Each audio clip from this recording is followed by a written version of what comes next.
All right, well, I'll go ahead and get us started here and continue letting folks in from the waiting room.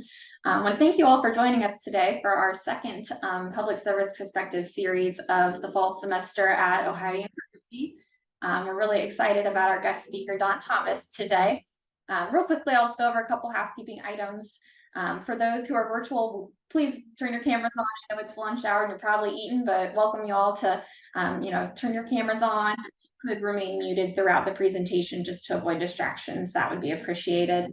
Feel free to drop questions in the chat. Use the raise your hand feature. We will do Q&A at the end, but if you have a question, relevant to a certain slide that Dawn's covering, we're happy to pause and answer any questions throughout her talk today. And the session will be recorded and available online in the following weeks as well. At this point, I'm going to go ahead and turn it over to Dr. Holly Raffel to introduce our speaker today. Thank you so much, Mackenzie, and thank you so much for all the work you do to host these amazing public service sessions. We know that we wouldn't have them without you, so big kudos. I have the pleasure of introducing today Dr. Dawn Thomas. Dr. Thomas currently serves as a prevention systems manager at the Ohio Department of Mental Health and Addiction Services. She has 30 years of public service experience in prevention, mental health, training, and systems change. I met Dr. Thomas in 2009 when we started working on an initiative together to impact substance use in 18 to 25-year-olds. And then we continued that work with a focus of individuals who are living in Ohio's rural and Appalachian communities.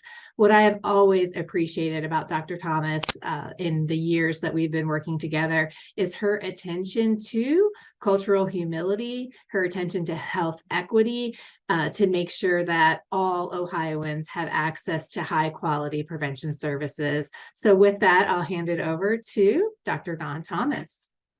Thank you so much. Can everybody hear me? Great. So, well, I'm really excited to be here today.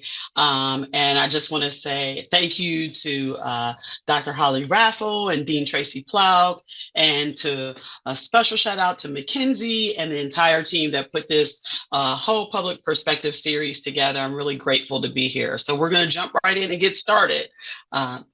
So today I'm going to talk about health equity and public service, a collaborative opportunity. And so I'm just going to jump right into the objectives. We're going to start off today talking a little bit about health equity terminology and the intersectionality of those terms. I'm going to provide an overview of the social determinants of health and the impact on population level health. And then I'm going to explore the value of cross-sector collaboration for improved health outcomes. So one of the reasons I like to start off by kind of going into the terminology is because I know a lot of times in our field of behavioral health and in different fields, we all have sort of our alphabet soup, right? Where we have these different things that we say and people really don't understand, or acronyms. And so I really like to kind of level set everything by starting off and talking about health disparities and what those are. And when I refer to health disparities, I'm really talking about differences. Differences in the presence of disease, health outcomes, and access to healthcare and other variables. And what's important is that those differences are unnecessary and they're avoidable issues due to social and economic status.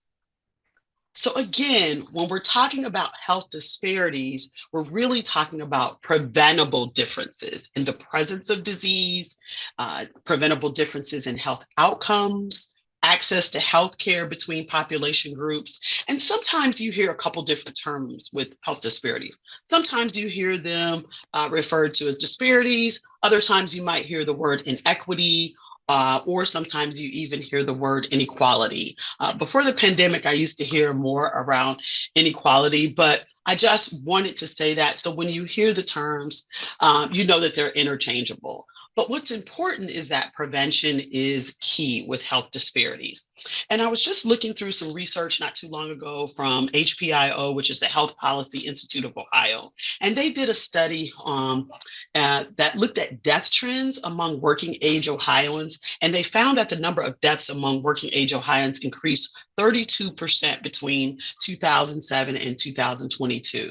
And one of the things that I thought was very interesting is that they said these deaths are mostly preventable right? And something like this has a profound impact on Ohioans. And so we want to keep those things in mind. So again, it's all about differences that are preventable, which to me means we can do something about that. So again, when we're talking about health disparities, we're also talking about differences that are closely linked with social, economic, and or environmental disadvantage. And so what's important to remember is that health disparities adversely impact groups of people who have systematically experienced greater obstacles to health. So again, health disparities generally adversely affect groups of people who have systematically experienced greater obstacles to health. And so they may have experienced these greater obstacles to health based on these different categories. This is not by any means, a complete list, but this is just to give you an idea, right? So generally when we hear about health disparities, a lot of times we always think about racial and ethnic disparities. And that's really important because there are a lot of health disparities between different population groups, right? So that's one of the areas, racial or ethnic groups, immigration status, it could be religion, socioeconomic class, gender, age. We saw a lot of health disparities play out, during the COVID pandemic in terms of some of our elderly being isolated, right? And so how that made a difference. You could also be mental health, cognitive abilities or sensory, physical disabilities, sexual orientation or gender identity. We know that there are a lot of health disparities with our LGBTQ population. And so we're trying to learn more about that so we can see how to more effectively work with this population. Geographic location. Dr. Raffel mentioned some of the work that we did before. We did some work between 2014 and 2019, which actually focused on Ohio's rural and Appalachian populations. And so geographic location is another area where we see folks that are experiencing obstacles to good health. What's important for us to remember is that many times when we're talking about health differences and we're talking about health disparities, a lot of the characteristics are historically linked to discrimination or exclusion. Okay, so we talked about health disparities, right? And so what we know is that health disparities are really about differences. Now we're going to talk a little bit about health equity and what that means. So when I'm talking about health equity, I like to use the Centers for Disease Control's definition, and that is everyone has the opportunity to obtain their full health potential. And that means no one's disadvantaged because of their social position or other socially determined circumstances. So I always like to use a lot of visuals when I am talking about this topic. And so this is one of the visuals that I like to use. Many of you have probably seen it before, and it's a really good visual. And this is when I start to talk about the difference between equality and equity, right? And taking a closer look at this. So when we talk about equality and we look at the visual on the left side, right? Equality is giving every single person the same thing. And that means that for this visual, every person has the exact same crate, right? So it only really works if everyone starts from the same place. One of the things I like to liken it to is that if I had the ability, I know that we have people online and then we also have people in person, and I appreciate all of you being here. So if I had the ability, I really love sneakers. I would give every single person, within the sound of my voice, a pair of sneakers, a size 9 pair of sneakers. And you may say, well, that's great, but a size 9 doesn't work for me, right? That's what equality is. I'm giving everybody the same thing. You can't complain, regardless of whether it fits you or not. That's equality. But when I'm talking about equity, I'm talking about everyone having access to the same opportunities. And so we must always have equity before we can really enjoy equality. So I just want to share another visual with you. I really like this one. This is taking a look at equality, equity, and then reality, right? So the equality is everyone has the same thing. Equity is giving everyone what they need. But this is really our reality, right? When we think about what health looks like in different populations and different groups, this is really the reality of the situation, where some people really have lots of opportunity, right? And when you take a look at the crate, some people have just what they need, and some people really don't have everything that they need. So just another visual to really get us to thinking about this whole topic of equity. Now, when we're talking about health equity, we're talking about the highest level of health for all people, right? Almost the best, the most optimal health that someone could have.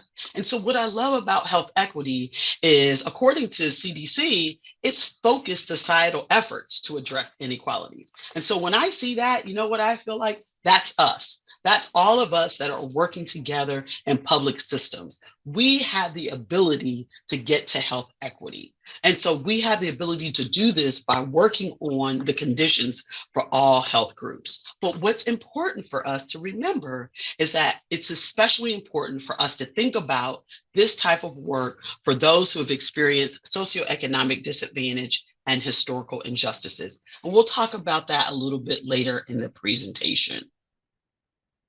So another visual, I really like this one. So now we're looking at equality, we're looking at equity, and we're bringing in justice, right? So again, when we're talking about equality, it's the assumption that everyone benefits from the same support, equal treatment across the board, right? And in some instances, we really do want equality, right? But when we're talking about health, that's really not what we want. We want equity. Equity is everybody getting the right supports that they need, which produces equity, right?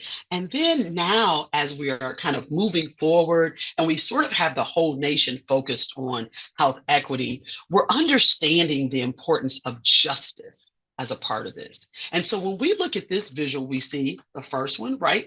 Everyone gets the same thing. Everybody gets the same crate so they can see the game, whether it helps them or not.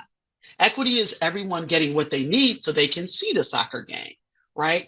Justice is about people being able to see the game without any supports or any accommodations, because the cause of the inequity was addressed, right? So in this case, it was the fence that was preventing them from seeing, right? And so that's when we're talking about moving towards eliminating systemic barriers, right? So you have equality, you have equity, and now you have justice. And this is all about going upstream. And so when we go upstream to take a look at what's going on, a lot of times we start to work with something called the social determinants of health, right? And so I like to make it sort of easy. We're going to go into this in a little bit of detail. When I think about the social determinants of health, I always say the places where we're born, live, learn, work, play, age, shop, worship. So I want you to take a couple seconds, if you feel safe, online and in person. I just want you to take a minute and close your eyes for just a second. And I want you to think about where you were born. Where were you born, right? Where did you live as a child? Where do you live now? Where did you go to school? What did your elementary school look like? Or your middle school or your high school? If you had an opportunity to achieve higher education, what did that environment look like? Where do you work now, right? Where do you enjoy fellowship with your friends and family? Where do you worship if you do worship? Where do you shop? Think about that for a minute. And as we go through this presentation, I want you to continue to think about your own personal social determinants of health, because I think it will really help you understand the bigger picture of where we're trying to go. So Healthy People 2030 kind of talks about the social determinants of health in sort of 5 categories. And really quickly, I'm going to tell you what healthy people is. So long time ago, when I was in graduate school, we had a book that was called Healthy People 2000. And I thought that was just way too far away. And it's the nation's way of taking a look at our health and then deciding what objectives we want to work on so that we have healthier people. So every 10 years they come out with, so now we're at Healthy People 2030. We're already looking forward to see how we can reach those objectives. And so these are the 5 areas of the social determinants of health. And they're basically kind of broad categories, right? So you have education access and quality, healthcare access and quality, neighborhood and built environment, social and community context, and economic stability. And so these are really important for you to understand. And we're going to go through them a little bit more in detail. So I like this slide, and I know I just told you that you have 5 general areas, but I like this slide because it's a little different and it includes one that's different. And if I was there in person, I would ask you, what is the one area that you didn't see on the last slide that you see on this one? And that one is food, right? And so I just kind of like this because they set it aside, but you could really put food in one of the other categories. So we're going to take a little bit of time and we're going to talk through the social determinants of health and why they're important. Because the social determinants of health really have a tremendous impact on whether people experience good health or whether people experience poor health. And the social determinants of health themselves are neutral, right? So economic stability, right? This is the first category. And now we're talking about things like employment. Can someone obtain a job? If someone obtains a job, can they keep it, right? What does the income look like? Is it minimum wage or is it below minimum wage? What are their expenses? What does their debt look like? Medical bills, and what kind of support do they have for economic stability, right? The next category is neighborhood and physical environment. So now we're talking about things like housing. So I asked you to think about where you were born or where you live, right? So what does your housing look like? Is it public housing? Is it a gated community? Transportation. What does that look like in your neighborhood, right? Is transportation an issue? I grew up in Cleveland, Ohio. I've been catching public transportation since I was in the 4th grade, right? But I worked in a rural community and there was no public transportation like a public bus. And a lot of Ohio's communities experience challenges with transportation in terms of having it and having access to it. So neighborhood and physical environment covers sort of those things: safety, parks, playgrounds, walkability. And that's important. I live in Columbus currently now, and we are blessed to have a huge diversity in our city. But what happens is a lot of folks like to walk places, and we've experienced quite a few accidents because pedestrians don't have sidewalks. So that's something to think about, right? So another category, education. Now we're talking about literacy, right? Is someone able to read? But then you're also talking about health literacy, which means when you go to the doctor, do you even understand what the doctor is saying? I know me personally, I have to take a notebook so I can understand and ask questions. Now we're talking about language, right? We're also talking about things like higher education, vocational training, early childhood. Are there Head Start programs? Again, this specific slide talks about food and access to healthy options. I'm not sure how many of you have heard about food deserts, right? But that's when you go for a long span of time a long distance and you don't see a grocery store around, right? A lot of urban communities experience this where there's no grocery store. There's a convenience store that may sell like cigarettes and alcohol and a lot of things you can get quickly. And some people are actually forced to shop there. Community and social context. Now we're talking about things like community engagement, support systems, discrimination, social integration, and we'll get a little bit more into that later. And then finally, healthcare systems. And so I know a lot of times when we think about someone's health and whether they have good health or poor health, some of the first things we think about was, do they have health coverage or insurance, right? Provider availability? Are there even hospitals in their area? And so that's really important, but it's also important for us to understand how all of these things operate together. Linguistic and cultural competency. I mentioned before that I live in Columbus, so we have a huge diversity of people with lots of different languages. So maybe someone goes to the doctor, but if they can't communicate with the doctor, how helpful is that if they don't have anyone there that understands their language? So all of these things have an impact on morbidity, mortality, life expectancy. All of these things have an impact. And so what's important for us to understand is not only do the social determinants of health impact health, but it's also important for us to understand sometimes how they're layered. a good friend of mine that works in a lot of communities always talks about, when you go into a community, you really have to peel back the layers to understand the issues that are going on. And so I like that example. And so when I think about the social determinants of health, I think about how there can be layers of inequity. So I'm going to give you an example. So being in a disadvantaged group is associated with having a lower level of educational attainment. And having a lower level of educational attainment is also associated with worse health status. Also, typically the lower a group's social position, right, then the average health status of its members are generally worse. So when we're thinking about the social determinants of health, we also have to think about the layers of inequity and how these things can layer on top and cause people to either have better health or health, right? So what's important for us to understand is that the social determinants of health are conditions that are shaped by money, power, and resources. And these can be at the global level, the national level, and the local level. And so what's great to know is that as we are all, most of the people probably on this call and under the sound of my voice are in public systems, that means that we can do something about this and that these things can be addressed through policy. So again, when we think about the social determinants of health, I always kind of think about an individual, right? And I think about how all of these things interact around the individual. Again, going back to what I asked you to do is think about where you were born, live, learn, work, play, age, worship, shop. It's also important for us to understand that experiences of discrimination and historical trauma are also important social determinants of health, particularly for people of color, African Americans, and Indigenous peoples.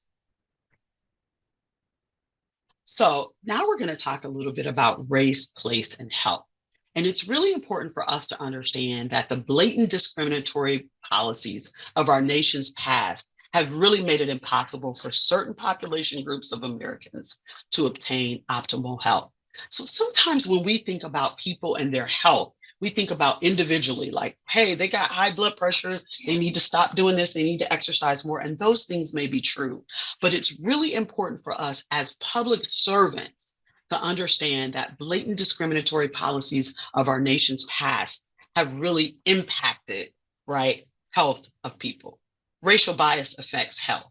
And the role of racism and discrimination have really generated circles of poor health for certain population groups. So it's really important for us to understand that. We know that the data says discrimination, stigma, and unfair treatment in the workplace can really have a profound impact on health, right? So the truth is that race matters, right?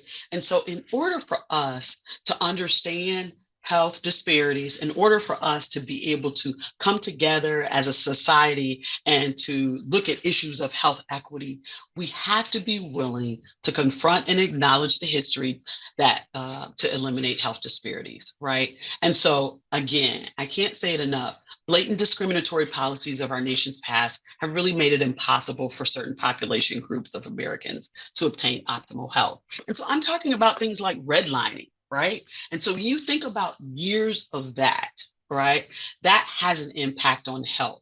And actually, I'm also talking about things like the whole situation with Zanesville, Coal Run, Kennedy versus the city of Zanesville was an $11 million suit right here in Ohio that really was just happened in July of 2008, right? When we had African Americans that were illegally denied getting water service on the basis of race, and they lived within 1 mile of public water lines. If you haven't heard of that, Google the Zanesville water situation. So it's important for us to understand that the legacy of our history did not disappear just with the signing of laws, right? We still have things that have to be talked about and have to be addressed in order for us to get to health equity. So one of the ways I like to think about the social determinants of health is I like to think about them as the roots, right? So we have a tree, say for instance, with beautiful leaves. It's the fall now, the leaves are turning colors, right? And then you have the trunk. But under the tree are the roots. And so I like to refer to the social determinants of health. They're sometimes called the root causes, the causes of the causes, right? And so again, that's going back to some of those things that are in the roots, right? Sometimes we only see what's hanging on the leaves, but we have to look at things like access to parks. Do they have a strong, vibrant neighborhood? Do people have early childhood development available? Is there healthy, natural built environments, right? Access to health and human services. All of these things shape the health of populations. And so it is our responsibility to think about this when we're thinking about how can we reach health equity. So one of the things that I think is really important to keep in mind is that oftentimes we tend to view people as individuals. This person is presenting before me, well, they're sick. It's a situation within them and their physical body. And sometimes that is true. There are situations, but it's important for us as public service workers to understand that health is much more a function of lifestyles and living conditions. It's not just about healthcare. And that health does not occur in a vacuum, right? So we have to understand that many problems happen to people way before they get to the doctor, because we have to think about, right, where we live, learn, work, play, age, shop, and worship. So this is one of my favorite slides I like to use when I talk about this topic. And it just, again, gets us back to thinking about how important the socioeconomic factors are that influence our health, right? And so it's an old slide. I tried to find a newer slide. The funny thing is that this slide continues to come up, so people use it all the time. So notice we talk about what's impact someone. You look at the slide and you see 40% of it is education, job status, family and social support, income, community safety. These are the things that we talked about with the social determinants of health. 50% of things can be traced back to your zip code, where you were born or where you live, right? And the impact of that, right? So physical environment has about 10% contributes. Health behaviors, that's what we do individually, right? Whether we smoke, whether we're getting exercise, whether we're using substances, right? Even sexual activity, that contributes to about 30% of our health. And then 20% is healthcare. That's whether or not do we have access to healthcare and what does the quality look like, right? So I think this is really important for us to understand so we can have a broader view of health is much more than just the individual and what I put into my body. It really has to do with the environment that we live in. So again, when we're talking about the social determinants of health, we're talking about these complex, integrated, and overlapping social structures. So again, those 5 broad categories that we talked about, if you think about the other slide, it had 6 because we talked about food. But social determinants of health are often linked to lack of opportunity and lack of resources. And again, thinking about the onion and how things are layered, right? And so what we've done in the past is we tend to focus on disease and really not health promotion. And so we have an opportunity now, right, to focus on health promotion and health equity. So if we put together our efforts together. And so what I want us to do is really think more globally about how we can get people to good health, how we can move people towards equity. Because if we continue to think about it individually, then it reinforces a stigma that it's just an individual problem, or it's just a population problem, or that's just a problem with that group of people, with African Americans. They just had that issue, right? And so we have to be willing to think about it a little bit more globally. So the social determinants of health matter because it really helps us to understand while some groups of people experience better health than others. The social determinants of health will help us to improve individual and community level health. Again, it's going to be how we can advance health equity. Everyone deserves an equal opportunity to make the choices that lead to good health. So what are the ways that we can do that? Well, one of the ways is social justice, right? This is one of the ways we can begin to work towards health equity. And so addressing social determinants of health is a primary approach. So one of the things it talks about is focusing on the most commonly occurring problems, right? Data driven. You all are at, we have some students here that are at OU. So I'm sure you are, have all kinds of research available. And so focus on the most commonly occurring problems. I mentioned to you in the beginning of this talk about HPIO, the Health Policy Institute of Ohio. They are a great resource for data. Again, you can Google them, get on their website. Again, so what we're doing, think about that example I gave earlier when it found that the working age Ohioans deaths are still higher, right? So we can follow that and look into that and figure out what are some things that we can do. So it's always important for us to focus on the data. The data will lead us to what area we're going to focus on, right? And so you may say, okay, this is a lot of information, right? Where do we go from here? How do we move forward? And, maybe I'm in public service system, I'm in business. What does this have to do with me?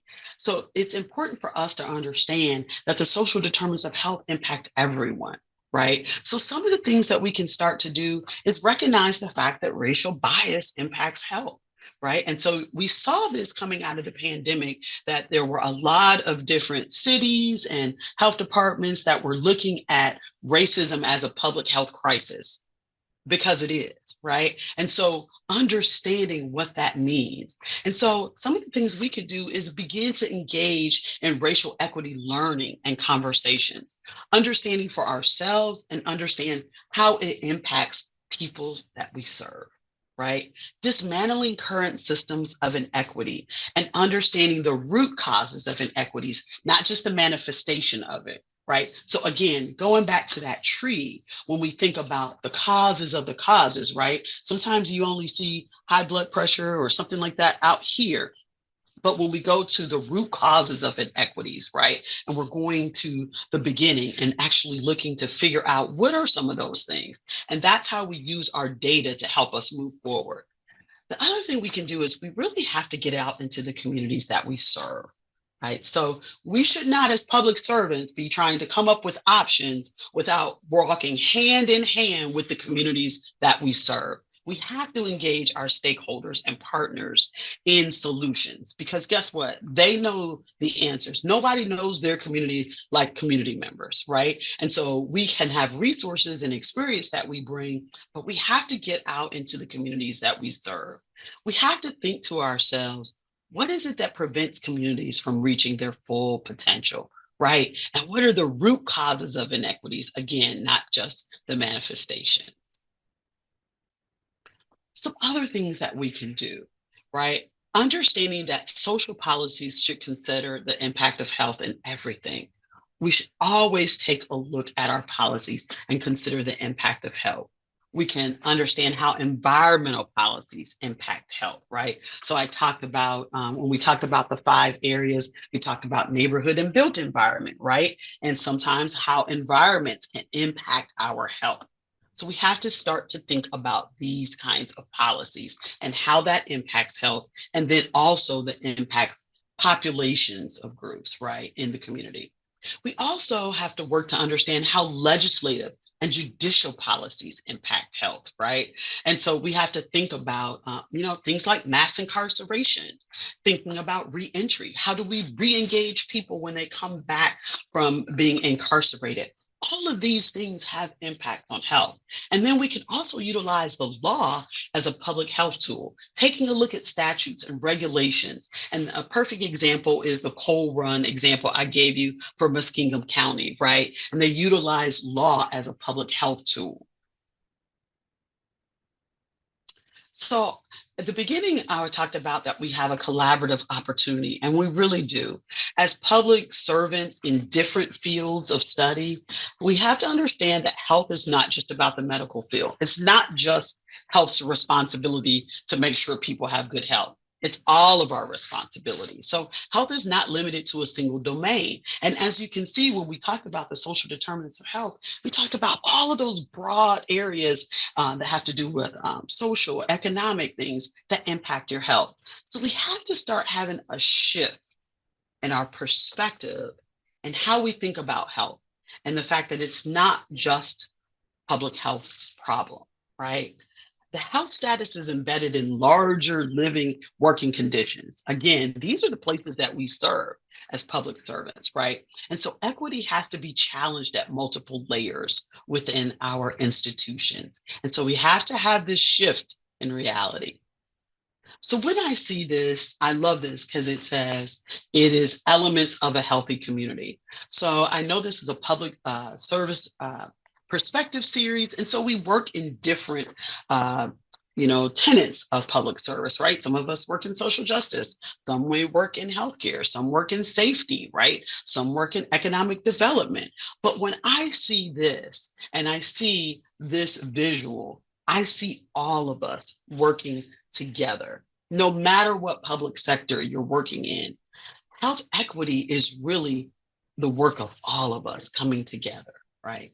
And so when I see this, I feel hopeful because I know I don't have to do it alone, right?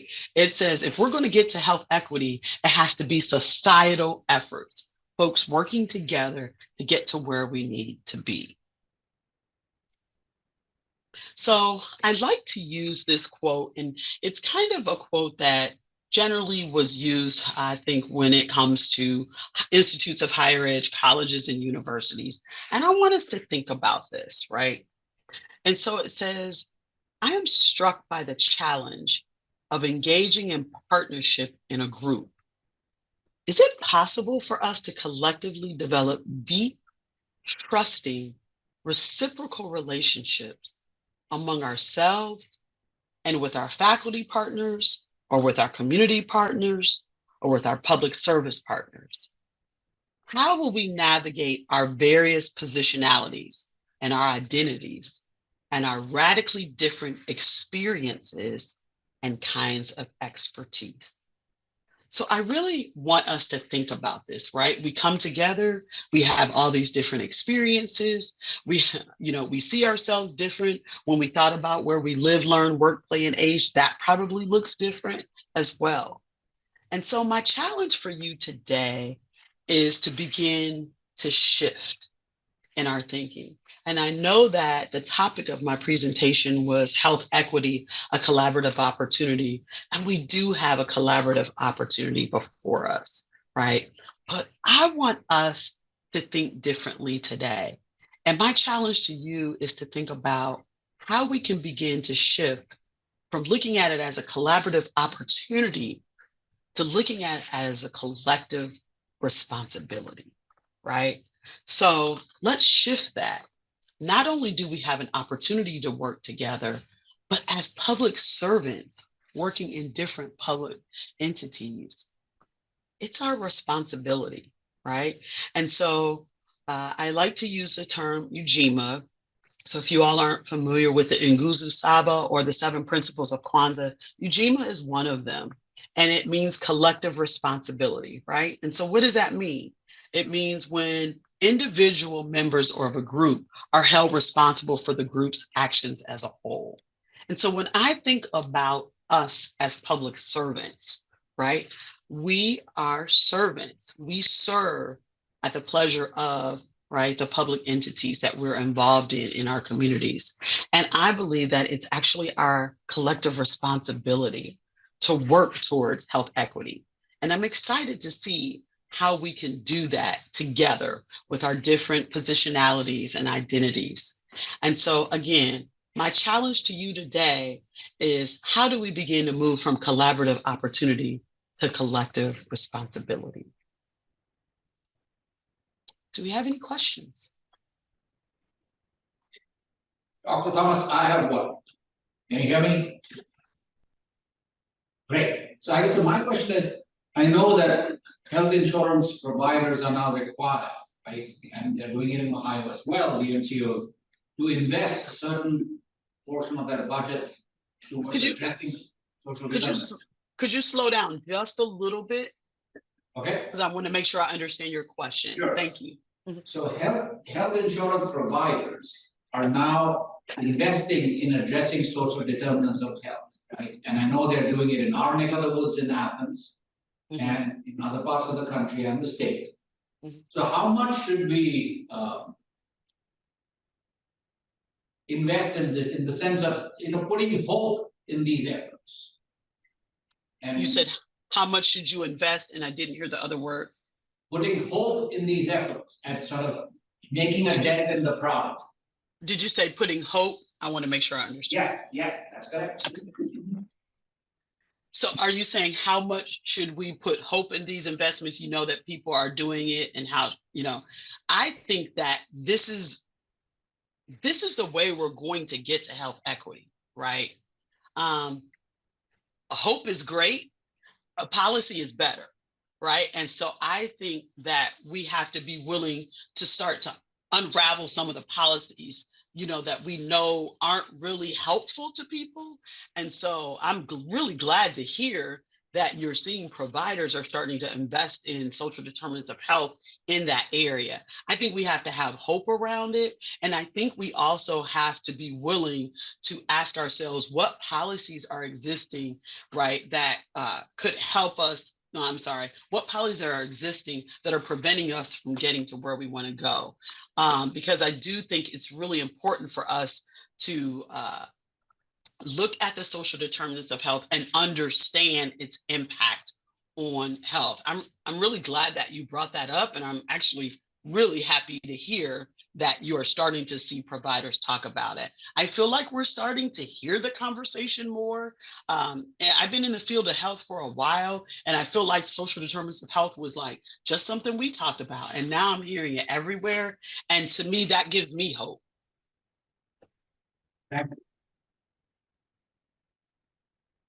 Any other questions? I see a couple in the chat. I think that might just be comments, but any other questions or comments? I actually have one. Okay.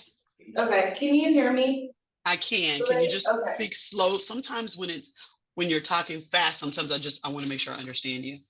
Okay, so you mentioned in your PowerPoint about trauma informed.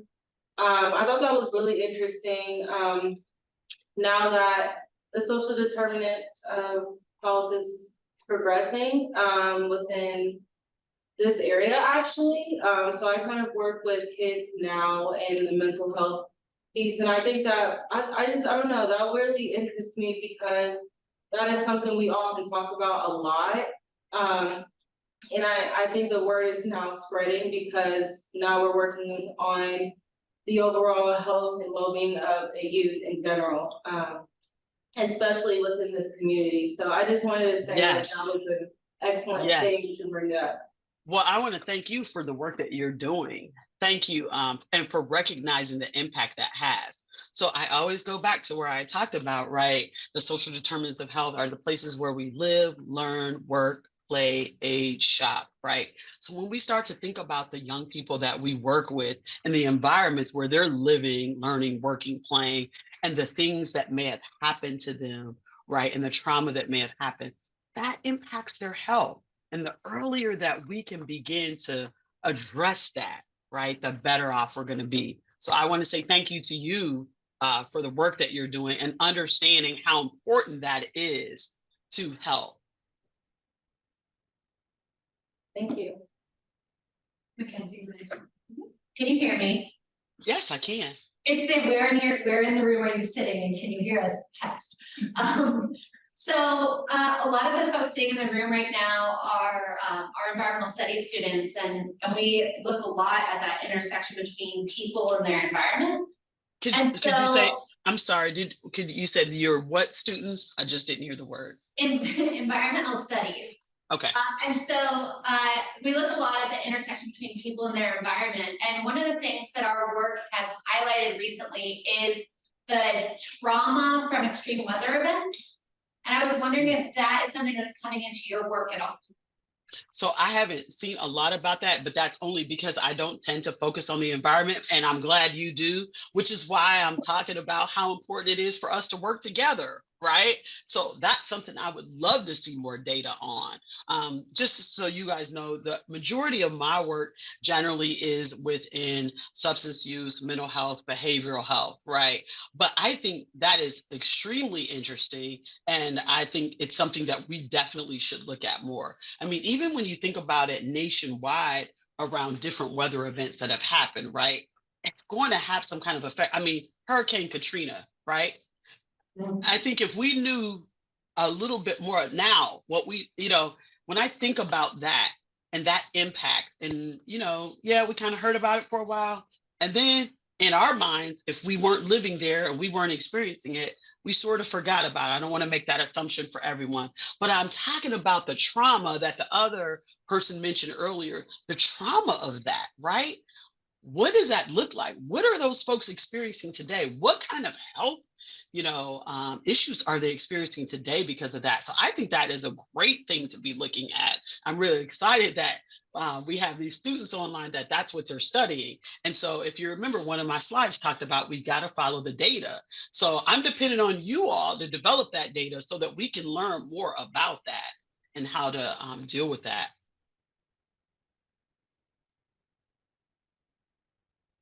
I don't know if that answered your question. Yep. Okay.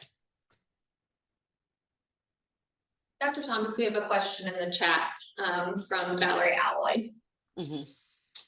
Let's see.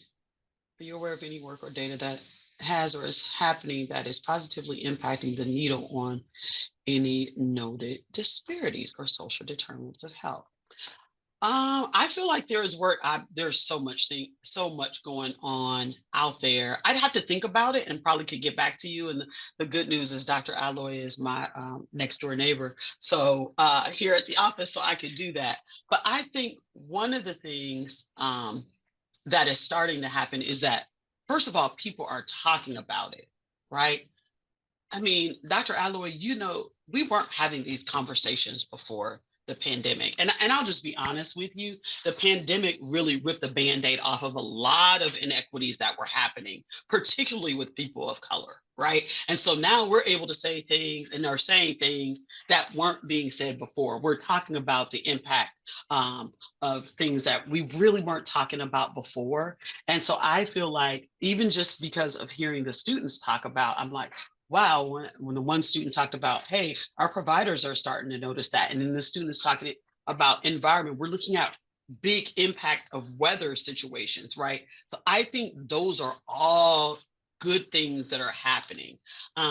In terms of moving the needle on the disparities, I think I would have to lean into us kind of taking a look at 2030, Healthy People 2030, taking a look at where we're going as a nation, taking a look at those objectives, and then kind of not waiting till 2030, but seeing if we are moving the needle on some of this.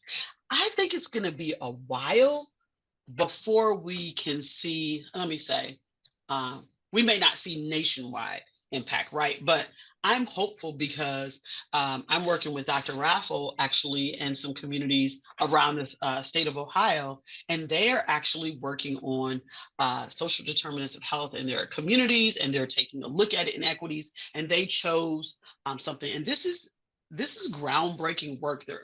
There's not a lot of people doing this. They chose an issue that was going on in their community, and they followed that. And so actually we have a conference. I'm going to go through to the next slide because I have a shameless plug about it.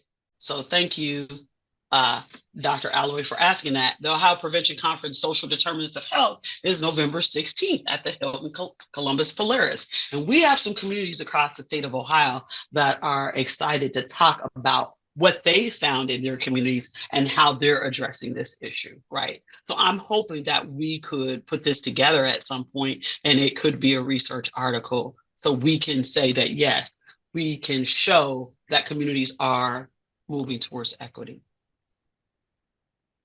These are just a few resources that I thought, if you're interested in this topic, that you all might be interested in.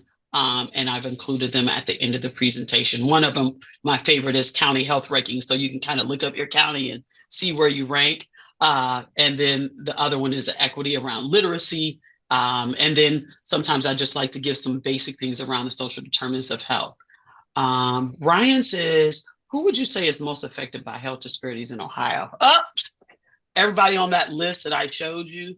Uh, everybody on that list that I showed you, right? And I'm talking, different racial and ethnic minority groups. I want to go back to his question because I also want to see, Ryan, how I might be able to help you learn more about it. So one of the things, Ryan, I would say is HPIO is a fantastic resource. HPIO, if you Google them, Health Policy Institute of Ohio, they do lots of studies that talk about who's impacted by disparities. That's where I got the one about working age Ohioans. That's a good resource for you. You said, what is needed to support them? So I'm not sure what the work you do is, Ryan. You can feel free to say. I think one of the things we need to do to support them, first of all, we've got to start talking about it. Then we have to start getting together and saying, okay, if I follow the data, maybe me and maybe I'm not even in health, but I have to understand how it impacts me, right? So maybe I'm more concerned with my folks that are coming to work, but if my folks aren't coming to work because they're not healthy, then it impacts me, right? So then I have to figure out, I have to follow that data and find out, well, why aren't they coming to work? Is it childcare, right? Is it transportation? Right. So these are the things that people are dealing with on a regular basis. And so that would be my suggestion, Ryan. We could also talk maybe offline, or I might be able to send you some other references because I'm not comfortable saying that somebody is most affected by it.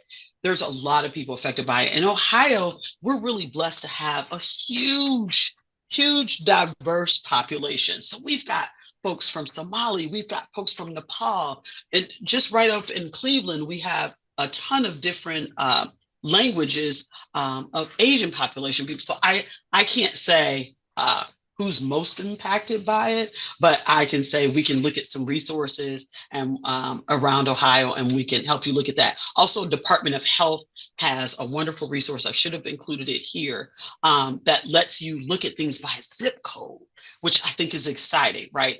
Look at things by zip code to see what kinds of health disparities that people are experiencing. I hope that helped a little bit, Ryan. Thanks, Dr. Thomas. Anyone else have any questions? Thanks, Sarah, for dropping that link. Thanks, Angie. She said, yeah, you'll just share this resources slide. Yeah, we'll send that online. I'm sorry, I didn't hear.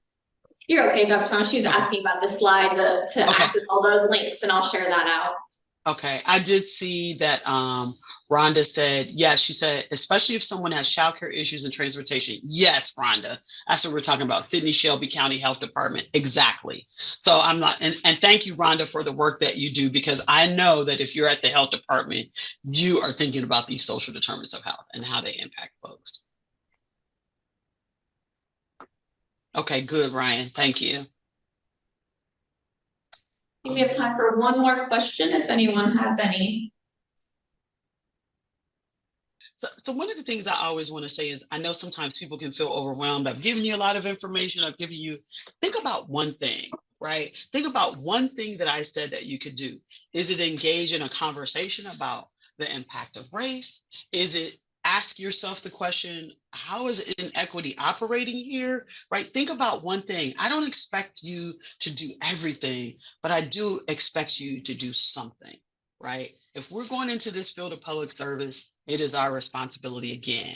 Ohio University's Voinovich School of Leadership and Public Service is a leader among public service schools and working in public-private partnerships to find solutions. And so there are so many resources there at OU for you to have an opportunity to experience that and just get in there, right? So that would be my suggestion. And thank you, Melisha Hodge. Thank you so much. She put in she knew exactly what I was talking about for the link for the health equity and improvement zones. It's another excellent resource for Ryan and anyone else that's interested. Thanks, Nicole Yandale. Thank you. Well, thank you so much, Dawn, for giving this really important talk and, sharing ideas for how we can collaborate to improve health equity for Ohioans. I also want to give a shout out and thank Dr. Holly Raffel for helping coordinate this talk today as well, and for everyone who joined. Just want to make a note that our next public service perspectives session is going to be on November 15th. We'll be talking about improving water quality in Central Appalachia. We'll be speaking with Hannah Patton. She is from the Eastern Environmental Research Group. So looking forward to that one, and want to thank you all again and hope you have a great rest of your week. Thank you.